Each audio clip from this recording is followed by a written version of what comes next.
Great. Welcome to the December UAC meeting. We can start with roll call, and I'll go as through what I see on the computer. So Commissioner Johnston. Present. Commissioner Metz. Present. Commissioner Scharf. Present. Commissioner Bowie. And we're hoping that Commissioner Smith joins us soon, and Chair Forcell is out, not feeling well. So we'll start the meeting. And the first order of business is to make sure that the public is aware that our agenda changed at the last minute. We are no longer going to be discussing what was item 2 on the agenda, the permitting process for various energy technologies. The person who is going to be presenting is out sick as well, so that will be pushed back till January, and we apologize to anyone who was hoping to discuss that today. So with that, we can move to, unless anyone else has any other revisions to the agenda.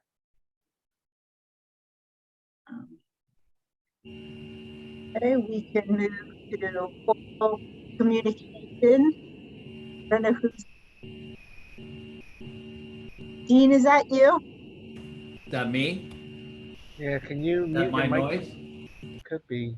There, much better. So are there any members of the public who have any questions? Okay, I do see one hand raised. Mr. Cole, you are free to speak. Thank you very much, and thank you for this opportunity to address you. I did send in a letter on the permitting issue, and I understand it's not being addressed tonight, but did want to speak to that in general terms. I hope you did read my letter. And in general, I want to speak to transparency. We need to make sure that we have transparency in order to address the real problems that keep on coming up. And to the staff report that was issued, Jonathan Lay, the director of the for the permitting department, hasn't addressed for the last 2 reports any times for what's happening with solar plus storage. So we need to know what this is so that we can address it. It's still currently out 4 to 6 months. And this is still causing contractors to leave. Just recently, Solar Technologies was part of the SunShares program. A Palo Alto resident called them up, said, yes, I'm interested. And they said, sorry, we're no longer installing in Palo Alto because of these long delays. So while the planning department is working on the issue, we're losing contractors still, and we're losing contractors that the utility department has said that working with SunShares and has presented to the public as a solution for storage and solar, and they're not available. So the public gets this message that, one hand doesn't know what the other hand is doing. Here's contractors dropping out. Here's the other hand trying to promote solar. It doesn't match. So we really need to fix this problem. In addition, I have several questions there. Ask about the Palo Alto only requirements. Are we still holding on to those? In the initial meeting we had in April, a lot of UAC commissioners said, get rid of that. Unless there's really good justification, get rid of those requirements. Let's be like our neighbors and work better. In addition to all of that, and in transparency, I will say, it is our overzealous inspector in the permitting department that's caused most of these problems. And I say that for transparency because we need to know what the problem is to solve it. And she has implemented all these Palo Alto only requirements and caused most of the delays. We had another letter from Barron Park residents saying they couldn't get any contractors to work in Palo Alto for electrical work. Again, that's because of all the torque requirements put on by this inspector. So let's understand where the problems are. She's cost the city and the residents thousands and thousands of dollars. Let's understand where the problem is and fix it. Solar app, I think, is going to be a really great thing, but if it's gerrymandered to be, if you will, to accept all the Palo Alto only requirements, then we're not getting ahead. We need to work on standards that are consistent across all jurisdictions if we're going to get our contractors back. So thank you for speaking on this. And the last item I'll leave you with, I'd like to see the UAC be proactive about this. These things are discussion only, but I want them to make, I would like you guys to make a recommendation saying, look, we can't meet our SCAP goals if we don't have real changes in permitting. And we don't see it now. So we want to be proactive and get it on the right track before they're done with it. So thank you for the extra time. I realize I'm over. Thank you, Mr. Cole. And welcome, member Bill Seth. Were there any other? Yes, there's another speaker, Mr. Dulitz. Let me, oh, hold on, sorry. I lowered your hand first. You should be able to speak, Mr. Dulitz. Just a reminder, we do have a 3-minute limit. Thank you.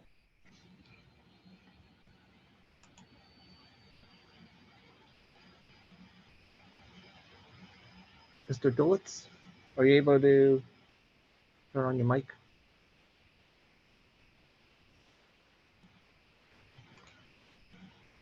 We're not hearing you, Mr. Dulles.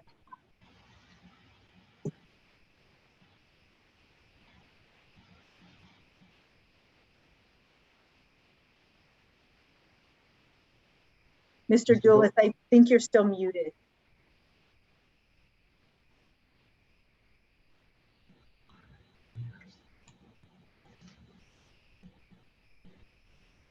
Mr. Dulles?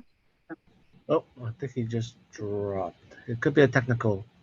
Yeah. So if he comes back, maybe we'll let him speak. Let us know. Were there any other public comments? If anyone else from the public wants to speak on an item not on today's agenda, please raise your hand. Nope, no more hands are raised. Okay, well, we can go forward with the approval of the minutes, and if Mr. Dulles solves technical issues, we can have him speak up with that. Did anyone have any changes on the minutes from last month's meeting?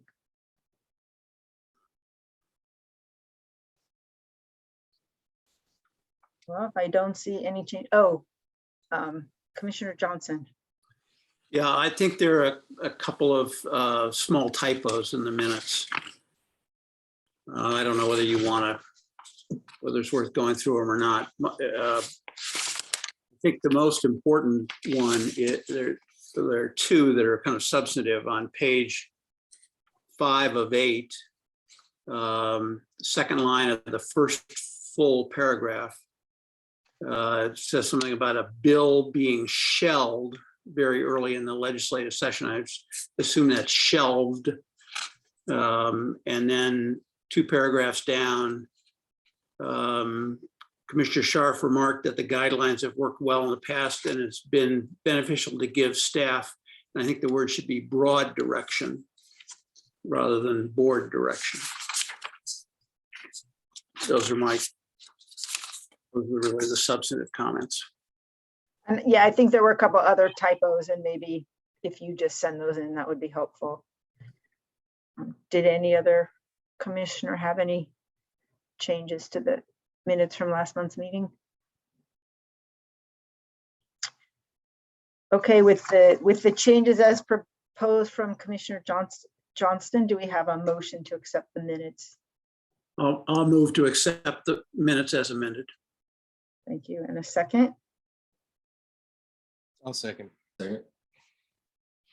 Thank you. And I'll go through again, see you on the screen to vote yes or no to approve the minutes as amended by Commissioner Johnson. Commissioner Bowie. Yes. Commissioner Johnston. Yes. Commissioner Metz. Yes. Commissioner Scharf. Oh, I think we just lost him for a second. I approve. Let's give him one more moment to approve the minutes. Are you there, Commissioner Sharp? But I think we are okay with 4. So the minutes are approved as amended. And we can see, was Mr. Dulitz able to get back on? Oh, well, Commissioner Sharp, did you approve the minutes as amended? Yeah, I did. Yes, I did. Thank you. And yes, Mr. Dulitz is back. Mr. Dulitz, would you like to speak? If so, please unmute your mic.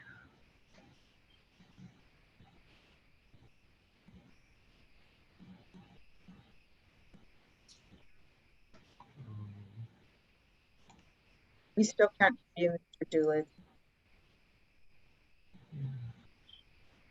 I think he is interested in speaking. I did see his hand raised momentarily. Okay.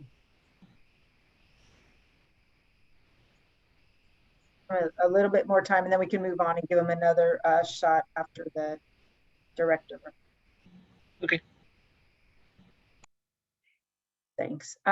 Was there any, I don't believe there's any unfinished business, so we can turn to Director Batchelor's report. Thanks, Church. Good evening, commissioners. A few things. On November the 17th, CPAU was given the Appliance Disposal Leadership Award. We were one of 14 partners that were recognized in reducing the ozone depletion of GH emissions through installation foam recovery, growth of the appliance recycling program for refrigerators. We were recognized as one of the 10 top partners, and we had the highest percentage of refrigerator units collected. So our group put together this refrigerator process some months ago, and we were recognized for one of the roles around that are in that program. So it's great work that we've done, and we'll continue to grow that program as we speak. A little bit of just around hydro conditions. Everybody's aware that our conditions are not very good. Our reservoirs are only about 25 to 35% full, which is about 45 to 65 is the average point of time that we're at. So we're down anywhere from 20 to 30% on our reservoir portions. We're going to talk a little bit more about hydro tonight. So we'll go into a little bit more of the details of that. Also, I wanted to bring up, as everybody's aware, is that higher natural gas prices have been coming in the past few months, currently higher than usual. Changes in the market, supply and demands. And our gas rates are pass-throughs to the market, but we're starting to see increases of 22% for our tier 1 customers, and then our G1 tier 2 customers are seeing about a 13% increase as these gas prices continue to climb. So we are working hard with doing some efficiency measures, keeping utility bills down. We have some no-cost to low-cost efficiency tips. If the public would go to the City of Palo Alto's / efficiency tips for gas usage, should be helpful. Also, too, is that my report tonight is not the best news, as everybody's aware too. With hydro conditions down, our water supply updates. Drought conditions continue in California, as everybody's aware of this. On November the 23rd, the San Francisco Public Utilities declared a water shortage emergency, requiring a 10% volunteer water reduction for the region. It moved it to mandatory water reductions until next year. They'll likely increase wholesale water prices and rates than previously projected for next fiscal year. Wholesale customers such as Palo Alto need to reduce about 14% of the average, which was on fiscal year baseline of 2020. We are seeing right now that Palo Alto expects a voluntary reduction of about 8% that we saw in 2020 We're hoping to see those same numbers again, just from a voluntary standpoint, moving forward. While non-residential customers are reducing averages right now to about 4%. So we're starting to get the word out that we need to ask for these voluntary drops that we need to do from that was governed by the FSFPUC. We know that there's going to be some water shortage contingency plans that we're going to be putting in place, and that we're going to have to follow up with the community on getting down into that 14% average base as we move forward in the coming months. And the last thing is that we held a water efficiency workshop along with the Area Water Supply Conservation WASTA. It was a virtual water efficiency workshop. And the goal there was to educate and tip resources to residents for looking at removing natural gas, grass, and planting native trees and plants that can help save water usage, save some money, and for not using as much water and benefit the planet. We also have, we're recording that workshop on that cityofpaloalto.org/workshops. With that, that concludes my report. Thank you. Thank you. Vice Chair Steele, I Yes. think Mr. Duluth is back now. I think he's able to speak now. Great, and welcome, Commissioner Smith. Mr. Duluth? Great. Can you hear me? Yes, Yes, we we can can. now. Okay, excellent. I realize that you have dispensed with item number 2 today. I just wanted to mention that I commend to the Commission's attention the letter from David Cole of October 5th that describes issues with the permit process for energy technologies. I felt it was thoughtful and I won't repeat it. I too had a solar and storage contractor cancel my project and return my deposit as they stated that they were pulling out of Palo Alto entirely due to local electrical rules and the strict way that they were applied. There are by now several well-regarded contractors that won't work here, and the ones that still do charge residents more. I can understand Palo Alto specific electrical rules that respond to Palo Alto specific problems. But when a bespoke Palo Alto electrical rule accomplishes a goal that everyone has, I think there should be a high bar for the maintenance of that rule. For example, safety is important to every utility in the country and beyond. The National Electrical Code and the California Electrical Code are revised regularly by teams of experts who are focused on safety. If a Palo Alto only electrical safety rule has existed through a revision of both the national and California electrical codes, there should be an extremely strong presumption that the rule is unjustified. The California Electrical Code process provides an official expert venue for Palo Alto to promote its local rules for wider adoption. I recommend as a matter of policy that bespoke Palo Alto electrical rules without a Palo Alto specific justification sunset after 2 years. And I recommend to the UAC that they define an action item as opposed to a discussion item to make a recommendation on this topic. Thank you for your consideration. Thank you, Mr. Duluth. Okay, now we will turn to new business. Item 1, and I apologize if I didn't mention this when we were talking about the revised agenda. In addition to dropping item 2, we flipped the resolution to keep, oh, maybe I did mention it, to keep the next meeting as a Zoom meeting. This is the same resolution with a new date that we had last month with Omicron out there and the uncertainties around it. We thought it made more sense to have a full remote meeting next time and not strive for the hybrid that the council has been working with and toward. I don't know where council is now, but with that, should we put up the resolution? And I don't know if there's any discussion, any commissioners have any thoughts on it?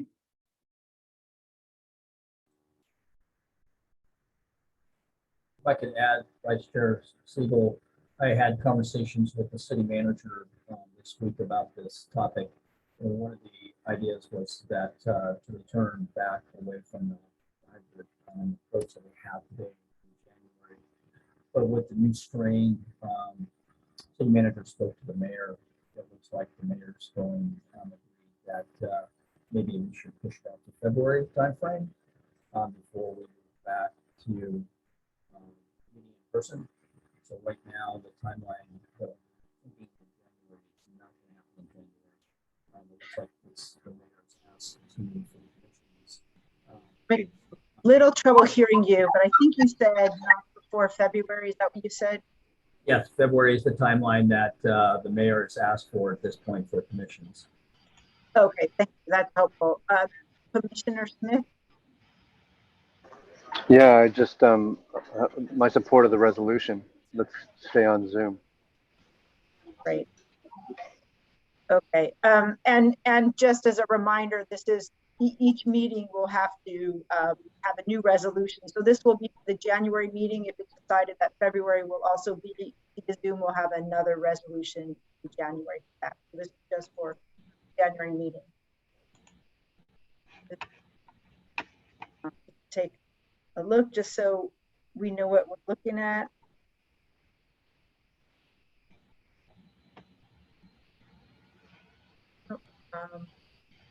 Is this what you wanted to share? Or? Yeah, I just think as before we approve it, we should at least be looking at the resolution, and then we should, if any commissioner has any other thoughts, we can, if a commissioner wants to move to accept the resolution, we can do that.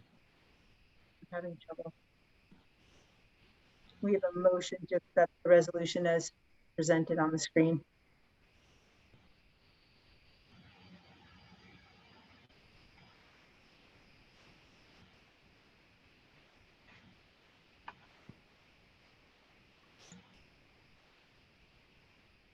Is there any commissioner who will move to accept the resolution? I'll move that we adopt the resolution as presented. And is there a second? Second. Great. And so we'll go through, and I think we can try to display Commissioner Bowie. Yes. Commissioner Johnston. Yes. Commissioner Metz. Yes. Commissioner Smith. Yes. Commissioner Scharf.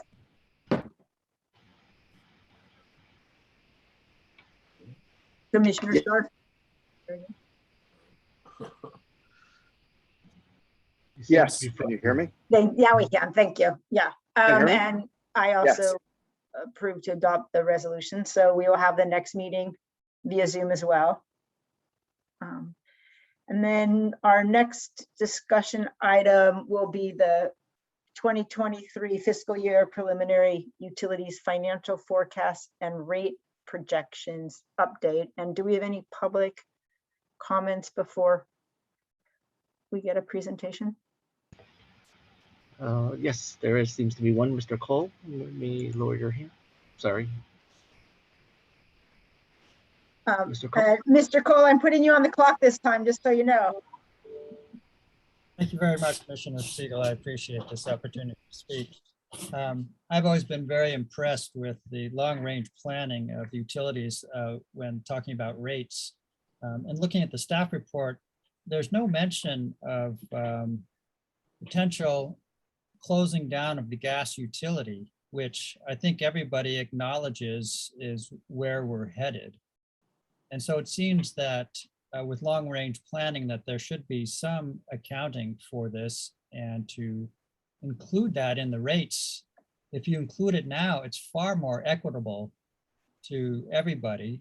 If this is where we need to go to reach our 80 by 30 goals in the SCAP, such that the sooner that's implemented, the greater the equitability it is for everybody, instead of waiting to the end where the last few people have to pay for what's left of the network. So I would hope that staff and commissioners are looking at that potential cost when looking at long-term rate projections.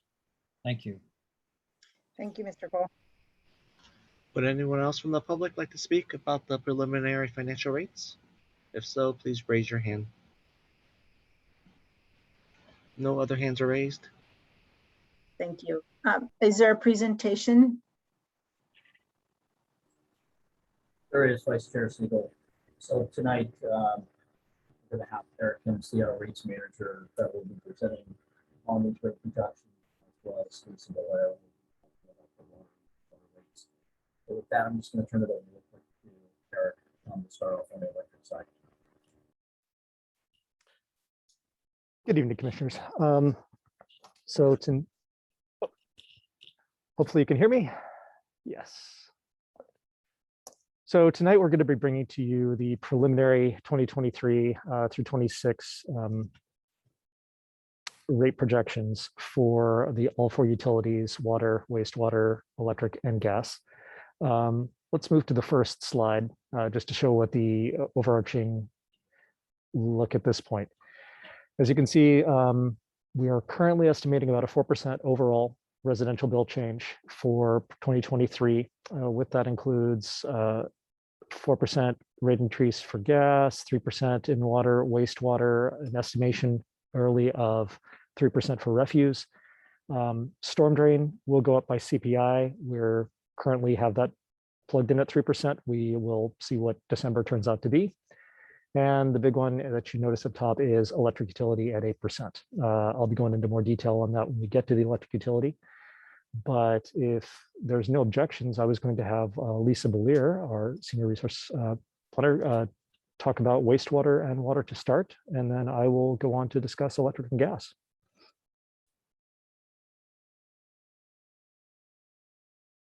No objections, I'll let Lisa take it away. Thanks, Eric. So for wastewater and water, I was going to plan to cover the proposal over the main slide, and then that would leave more time for any questions that you have. If you would like, I can go through all of the slides or hit some of the highlight slides.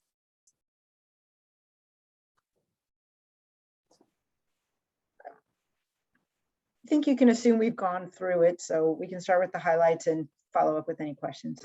Okay, sounds good. So for the wastewater utility, the proposal is for a 3% overall revenue increase in fiscal year 23, with 5% increases in each subsequent year. And this is similar to our proposal last year. The main reasons for the increase are to maintain a sustainable rate of sewer main replacement and to avoid future spikes in collection system replacement needs, as well as keeping up with the treatment plant cost increases that we know are coming. This proposal continues with the annual capital contribution to the CIP reserve. And this is to try to stabilize the operations reserve levels. It also plans for the large increases in treatment costs, particularly in 2027, by transferring $1 million each year in fiscal year 2025 and 2026 to the rate stabilization reserve in order to be able to draw on those funds in the subsequent years, also to smooth out the rate increases over time. The wastewater fund experienced some reduced revenues during 2021 on the non-residential side, and in 2022 is continuing to experience some reduced revenues associated with COVID. And so we're estimating about $1 million in 2022 of reduced revenue, and we're expecting that that is going to recover over time by 2026. So that's the main proposal. The reserves are in good shape. There's a lot of details in the slides, and I'm going to jump to the water utility unless you have specific questions, or we can come back to any questions.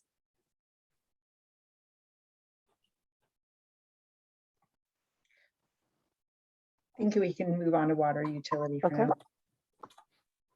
So for water, the proposal is for a 3% overall rate increase in fiscal year 23. This rate increase has two components. One is a 1% increase in the distribution rate, and that's to fund the distribution system here in Palo Alto. The 5.4% increase is for the San Francisco commodity rate increase, which is going to be a pass-through. I wanted to note that San Francisco at this point in the drought has stated it is likely that that increase will be greater than previously projected. So when we get to July of next year, they're saying it's likely that it will be greater than this 5.4%. But what we've modeled here does include the 5.4%. And we will not have a projection until January of what that increase is going to be. So Palo Alto has had no increase in the distribution rate for 2 years, and San Francisco has not increased its wholesale rate since 2017. So this will be the first increase in a while. And the operations reserve is in very good shape. It's actually, there's funds above the guideline level that are considered unassigned. And when there's funds above the guideline level, those need to be returned to ratepayers or used for the utility within 1 year. So this plan brings the operations reserve down into target levels by the end of fiscal year 2023. This plan assumes that we are entering into 10% voluntary rationing as a region, and that we will recover from the drought beginning next July. And the future year projections are 4 to 5% each year. The alternate scenario that we're presenting in the event that we are entering into a more worse drought, and the alternate scenario would be a 3% distribution rate increase together with that 5.4% commodity rate increase. And this combines to make a 4% overall rate increase. So this just gives you a sense of the type of rate increase that may be needed if we have a 20%, instead of going back to normal next year in July, instead we go into 20% mandatory rationing. And then in the future years, the very similar 4 to 5% rate increases. So both of these scenarios utilize the funds that are available in the rate stabilization reserve, in the operations reserve, and in the CIP reserve to weather the drought, if it's this type of level of drought. So that's, I think those are the main points that I wanted to cover, but happy to try to answer any questions that you may have. Commissioner Johnston. So I just had a question to try to understand some of the graphs. There's a graph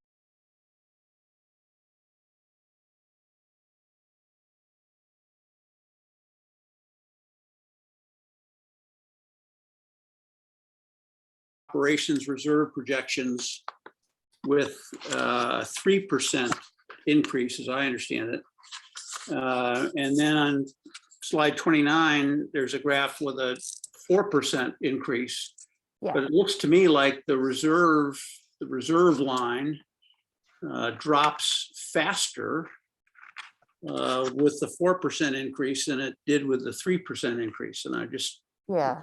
Am I reading this incorrectly? Let me try to explain it, and maybe there's some take home for me in how I present it next time.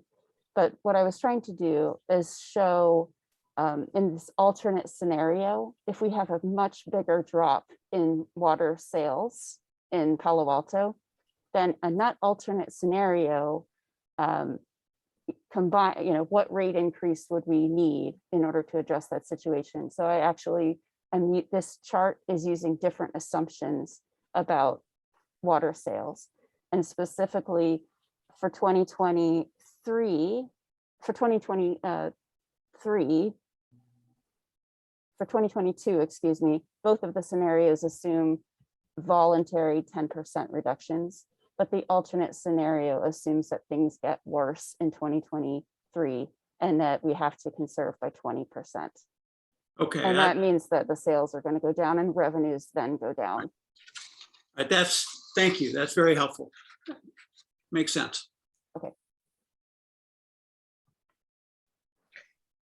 Any other questions from any commissioners?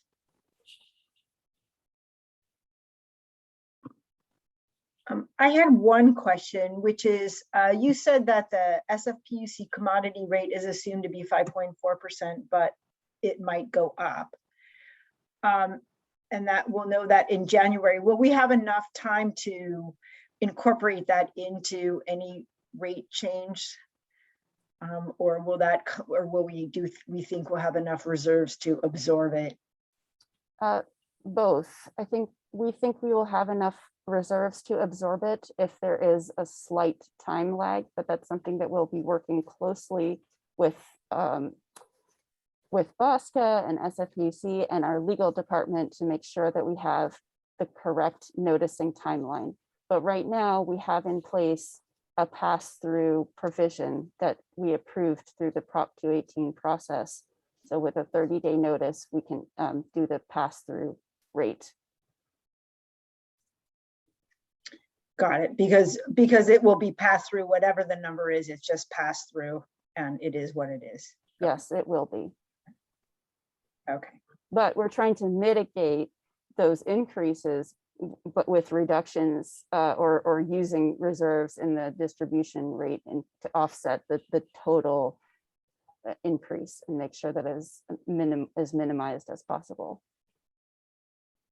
Great, thanks. I mean, presumably it's a little bit of a double whammy, right? Because the commodity rate's going to go up if there's a bigger drought, which means we probably will have less usage, which means we have less revenue. And so that may require its own increased rate, then I take it.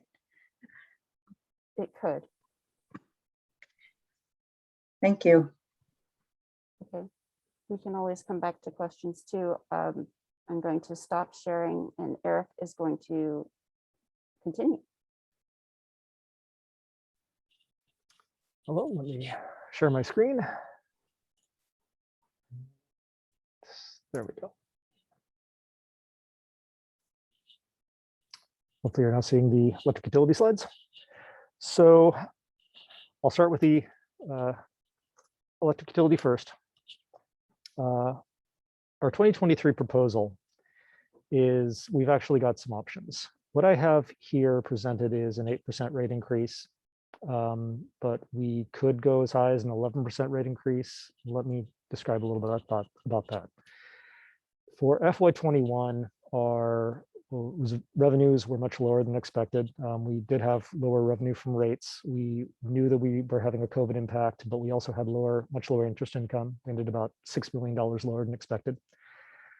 We are facing higher forward costs for both contract line crews, and between last year and this year, we are estimating about $13 million more between this year and next in purchase costs. So given that, our reserve positions are going to be impacted for the operations reserves. We have currently about $15.4 million in the hydro stabilization reserve and freely available about $24 million in the electric special projects reserve after we account for smart grid funding. The current proposal that I have shown up in most of these graphs is for an 8% rate increase. To do that, I'm assuming that we're withdrawing about 13.4 million of the hydro reserve, leaving about $2 million in there, and taking about $7 million out of the special projects reserve. If I do this, it's going to trigger the condition whereby we will need to activate the hydro stabilization reserve come next June. This is something that was passed several years ago to deal specifically really with drought situations and in cases where we have poor hydro. But it allows us to go in and put an adder on customers' bills of anywhere between 0.65 cents to 1.3 cents, depending on both the how bad reservoir conditions are, as well as how low the hydro stabilization reserve levels are. So just starting off with that, we could do a higher rate increase, say 11%, and I wouldn't need to pull out quite as much from the hydro stabilization reserve, and it's possible that we wouldn't need to activate it. There's also the possibility that I pull more from the stabilization, the special projects reserve, and don't draw on the hydro reserve as much. But when it comes to the electric special projects reserve, we historically have used that as a loan type situation. Any money that we borrow, we will do so with the plan of paying it back at some future date from money that we earn. So let me just move forward to the graph right here. You can see the bars show where expenses have been and where they're projected to be, and the line up at the top shows where revenues are projected to be. And for FY21, 22, and 23, revenues are projected to be well below the expense lines. So we need to raise rates to make up that reserve difference.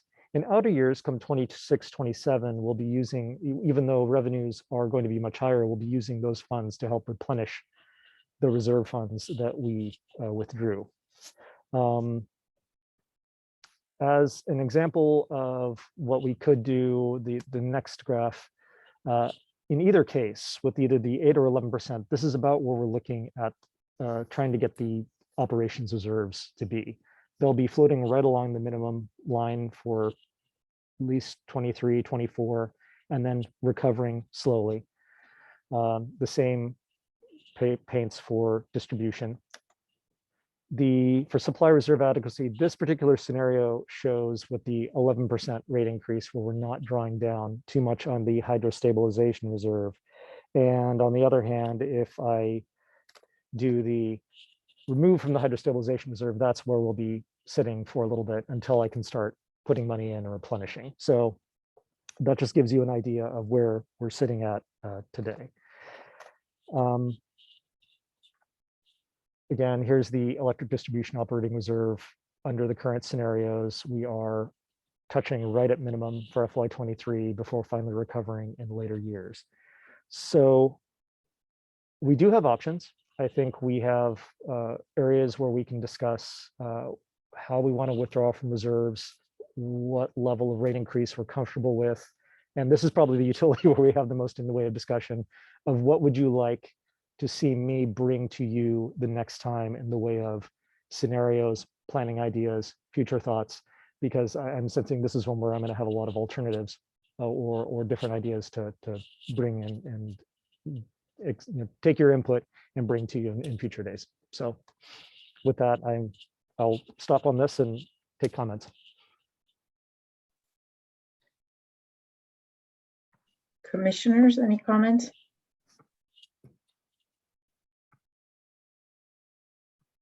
Okay, Commissioner Johnston.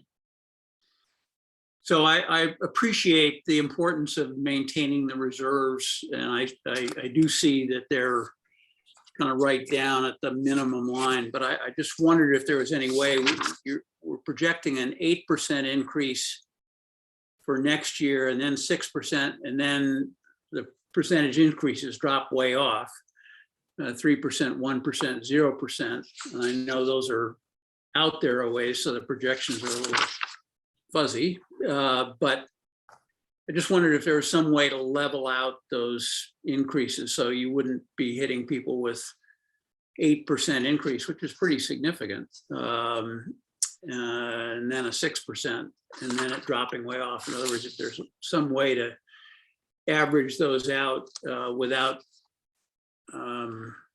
dipping too far below the minimum reserve line. Yes, so as I said, it's for every percentage point that we take off in the way of rate increase, I need about $1.3 million. So I can take more money from the special projects reserve in the short term to reduce the rate increase. But again, with the caveat that I will have to make that up at some future date. So yeah, I could look at doing trying to bring the 8 even lower and doing something smoother, but having a larger repayment of the special projects reserve at a future date. So there's many scenarios I can look at on this. So I will take that under advisement and come up with another scenario that way. Right. Personally, I'd like to see you model those alternatives, and so that's something that we could look at when we get around to actually, voting on the rates. Okay.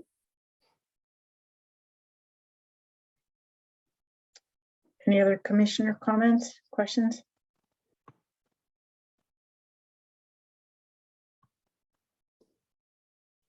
Oh, Commissioner Bowie. Yes, so looking through the distribution cost drivers, I'm not seeing AMI listed in that discussion. And if memory is serving me right, I don't have the number in front of me. There were substantial savings around that. Is that factored into these cost reserves? There will be savings in the long term. I would say the costs in the short term, what we're going to see is mainly the costs for implementing AMI.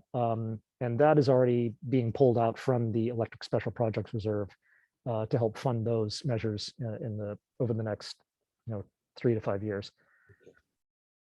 But the cost savings will start materializing Much over later. the longer term. Yes. Okay, thank you.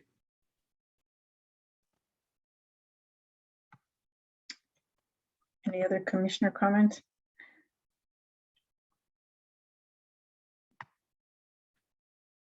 Okay, I had a couple of thoughts. One was just, I think it's worth reminding ourselves that we had no increase last year. We had, I believe the UAC had recommended a small increase, and City Council didn't think it was appropriate given COVID and whatnot. And so some of that 8%, I believe, is the back end side of not having a rate increase last year. And I think it's just worth noting that for the community. I agree, it sounds like a big jump, and it is a big jump. But that is part of the reason, although I am comfortable going a little lower on the reserves to help folks out.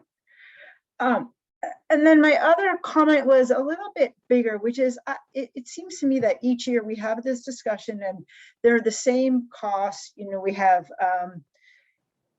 a shortage of line workers, we have obligations for pensions and whatnot. And I'm wondering, it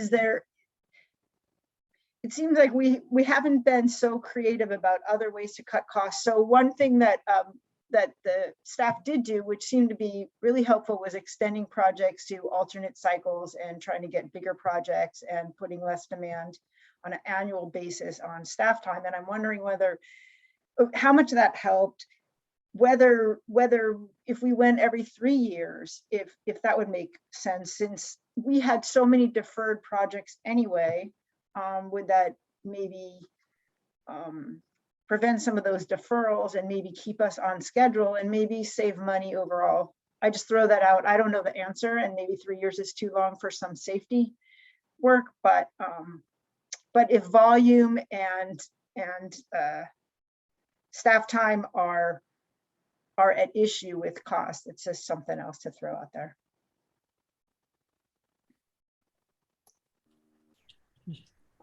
Like Vice Chair, as you mentioned, I think that the concern that we have on the electric side, it's not so much on the CIP, but it's the cost that we're having to maintain the system. So the crews that Eric had talked about were not really concentrating too much on CIP. There is a little bit of replacement of wood poles, projects, but some of it is just deferred maintenance that we haven't been able to do.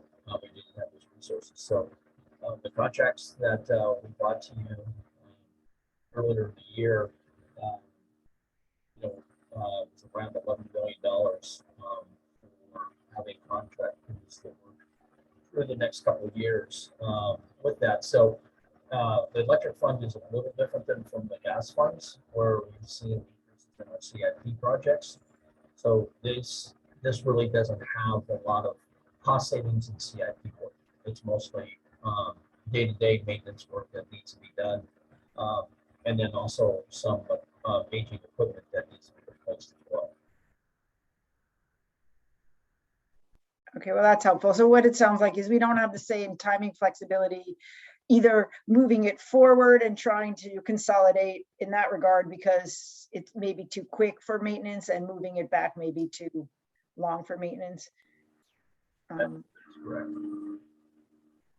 Okay, well, anyway, it would be, if there are other things that we can think about that would save money, you know, it does seem like there aren't a lot of levers, and I'm just wondering if we're missing out on one that's just not so obvious.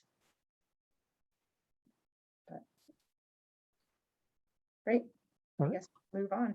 Move on. Okay, let me move on to gas. So this is proposals for a 4% increase in 2024. I believe that's actually slightly less than what we had last year, which I think we were estimating at 5%. So that's good. We are still similar to electric. We are still seeing a sales decline of about 10%. And we are anticipating that that's going to continue through calendar year 2022.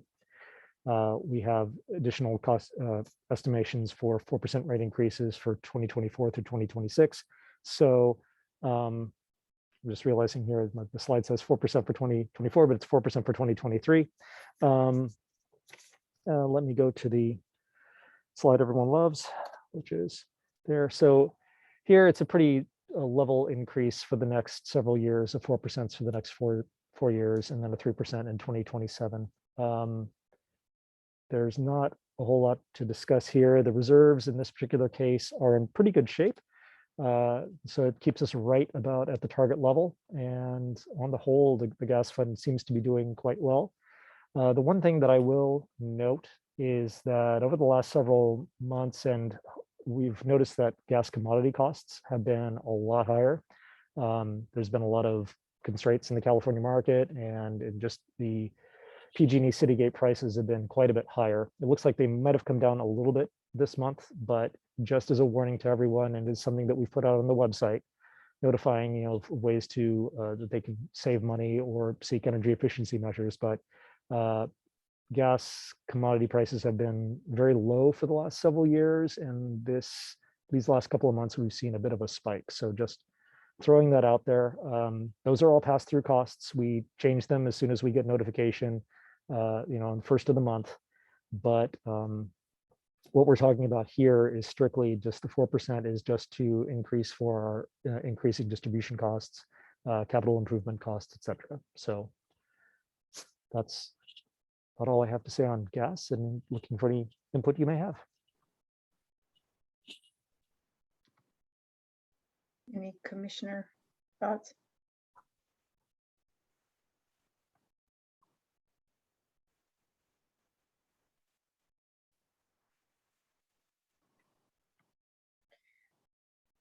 Well, I don't see any. I will stop sharing.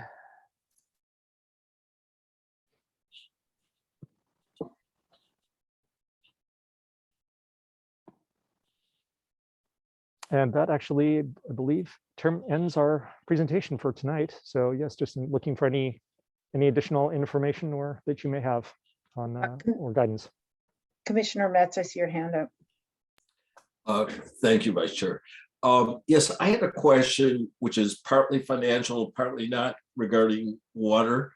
There was the alternate scenario, you know, assume the drought would last through 2023, and then 2024 our fiscal 2024 was a recovery year. Has there been, you know, any scenario where looking at drought continuing beyond that, or I mean, do folks feel it's needed? I mean, it just seems quite plausible that could happen, and obviously it'd be a big problem both financially and just, you know, getting water. What are your thoughts in terms of looking at an alternate scenario? I would be happy to do a more severe alternate scenario. Anything is possible. So if you have any thoughts on what scenario you'd like to see, or we can just monitor conditions and try to think of a more worst case scenario. Yeah, I personally don't have expertise in this area, but it seems like 5 years or something like that of drought would not be, out of the realm of possibility, given what we've been seeing. That I would really look to you folks for judgment on what's plausible in the extent. I guess the one thing I would just add is to think about is that in the last drought, we did implement drought surcharges. And that's something that we do, where these scenarios sort of are trying to show that in these possible scenarios over the next couple of years, it's very possible that there's enough reserves in the water utility to not have to implement drought surcharges. But we will be developing the drought surcharges, and in a very long-term type of situation, that's another tool that's available that we can use to recover lost revenues. Okay, great. Thank you. It sounds like it's worth looking at, unfortunately. Yes. Commissioner Bowie. Yes, so along the lines of Commissioner Metz's sort of worst case scenarios, my curiosity heads towards whether we're modeling based on business as usual or climate as usual, and how that not just shapes the supply side of the equation, but also the consumption side, both for water and for electric, as we're all experiencing longer, hotter summers that are creating this drought. I assume that would also have an impact on consumption. And how does that model out in that worst case scenario would be something that I would be interested in. I can start with water. For the financial plan, we do a relatively simple forecast of sales, and we model the long-term downward trend of sales. So it doesn't get into the sophisticated type of look that you're talking about. We do for our supply planning purposes, we work with a much more sophisticated model through BOSCA with an outside consultant who does some modeling. But for this purpose, for financial purposes, where we are trying to model a short-term time period, well, not short-term, but the 5-year time period is what we're really focusing on. We're looking at more of a consistency with the long-term downward trend of about 1.3% per year reduction. But in this case, knowing that we're going into a drought, we added this 10% voluntary reduction in this current fiscal year, and then assume that things go back to where they would have been in 2020 by 2025. I don't know if that answers your question for water or. I think that answers the question for water. My sort of thought around it is that people will be needing to water lawns facilities in a much longer window than they historically have needed to, which is part of the drought impact, I think, on supply side. So maybe that is something that you're speaking to, but that's just where my thoughts go. And that I don't know if the window is quite as long as we've given it credit in that 50-year term. We've seen these things happening just anecdotally in a much narrower window. And it's just something that I'm curious, it might be too sophisticated to really need to contemplate in that sense, but it is something that has been on my mind about how we conduct these analyses and behaviors change.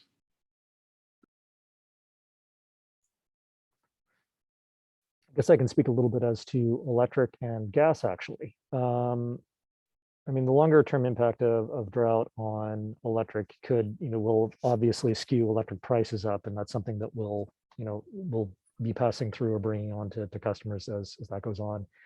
We still don't have that much in the way of long-term temperature changes. We have noticed, anecdotally, probably say that we've noticed less heating needs, warmer summers. Is that the trend over time? Probably. But we still don't have a lot of AC load in Palo Alto, so it doesn't necessarily spike us in that direction. it's interesting that when you talk about drought, where drought does sometimes have an effect is on gas load. Because when they have declared mandatory cutbacks on water, it reduces how much hot water people take shorter showers, do less laundry. And so we see a drop on gas side that way. But that really only occurs when you, once we have mandated cutbacks. And so that's really hard to, it's sort of usage marches along business as usual on gas until those measures take place. And then we have to look about adding that into our scenarios and seeing, you know, how that will play out. But yeah, these are all things we'll watch for and look at over time. So. Okay, thank you very much. Any other commissioner thoughts? Councilmember Phil Sith, any thoughts? Whole thing seems like a dirt sandwich to me.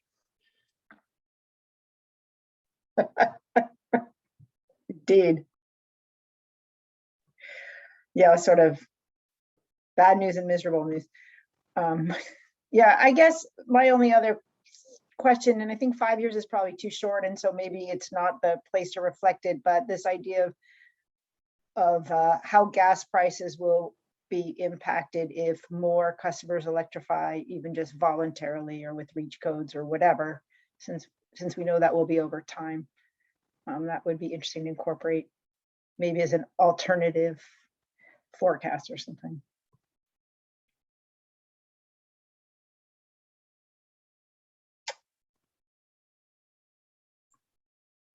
Noted. I will try to incorporate something like that into the financial plan. So with data that we can get. So yes. Great, thanks. Well, thank you both. Helpful presentation as always. With no other questions, we'll move on to commissioner comments and reports. I don't know, Commissioner Sharp, do you have anything to report, or is it too soon? Oh, too soon. I do have some L&R stuff, but I'll send a PowerPoint out to all of you guys.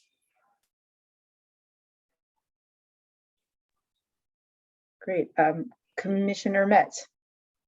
Yeah, I'd like to follow up on the discussion we had briefly on emergency preparedness and response.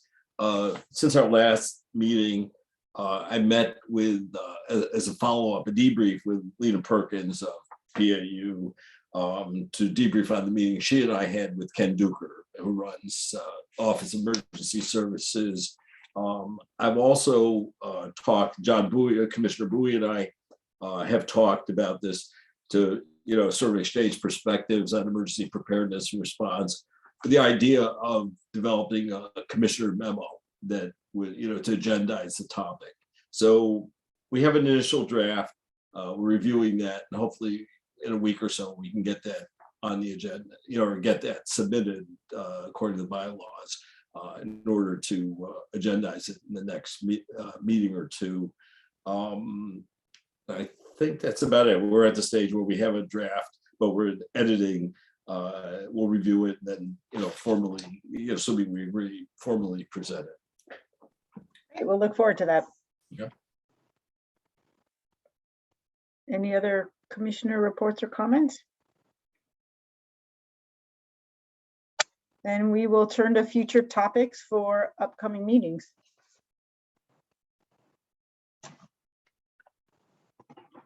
Do we have any future? The emergency preparedness will come up as, timely in connection with your commissioner memo. Great, if there's no other